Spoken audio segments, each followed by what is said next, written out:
تازه خلیلزاد څه ویلي دي؟ دا هر څه په دې ویډیو کې وګورئ.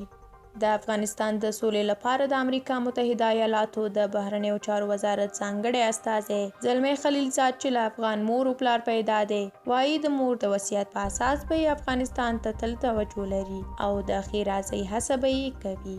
خلیلزاد د افغانستان یو خصوصي تلویزیون سره په ځانګړې مرکه کې له طالبانو سره د امریکا د سولې خبرو او معاهدې په اړه هم مفصلې خبرې وکړې. نوموړي له افغانستان څخه د امریکایي سرتیرو وتل له افغان خاورې د القاعدې په ګډون د نړیوالو ترهګرو ډلو لخوا د نړۍ پر ضد د نه کار اخیستو په اړه د طالبانو تضمین د یو نوي ټولګډونه اسلامي دولت په اړه د طالبانو او نورو افغان لوریو مذاکرات او په افغانستان کې دایمي اوربند د طالبانو او متحده ایالاتو د سولې خبرو او معاهدې څلور اساسي ټکي وګڼل.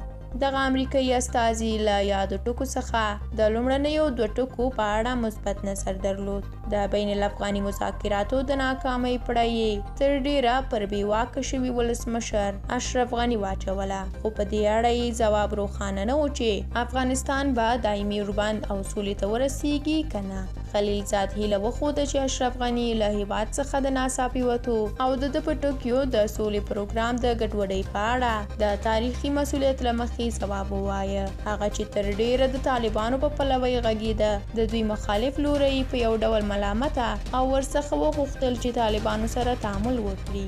زلمی خلیلزاد په دې مرکه کې د سولې هڅو د بریالیتوب لپاره د پخواني ولسمشر حامد کرزي او ډاکټر عبدالله د رول یادونه وکړه او دوی یې د سولې همکاران وګڼل. دغه راز یې له نوم اخیستو پرته د مخکیني حکومت یو شمېر کسان د شخصي ګټو او واک د دوام لپاره د سولې هڅو په تخریب او د جګړې په تشویق تورن کړل. د ده په خبره طالبان اوس هم ورسره اړیکې او مشورې لري او افغانستان به د ناروغۍ په بستر د خپلې مړې شوې مور د وصیت له مخې نه هیروي.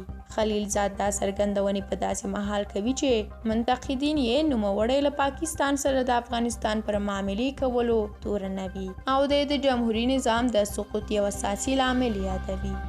ډیره زیاته مننه چې د ویډیو تر پایه مو راسره ملتیا وکړه. زموږ د لا ډیرو ویډیوګانو لپاره سوله افغان یوټیوب چینل سبسکرایب کړئ او که د خلیلزاد په اړه هم نظر لرئ نو زموږ سره په کومنټ کې شریک کولی شئ. تر بیا او بلې ویډیو ښه وخت.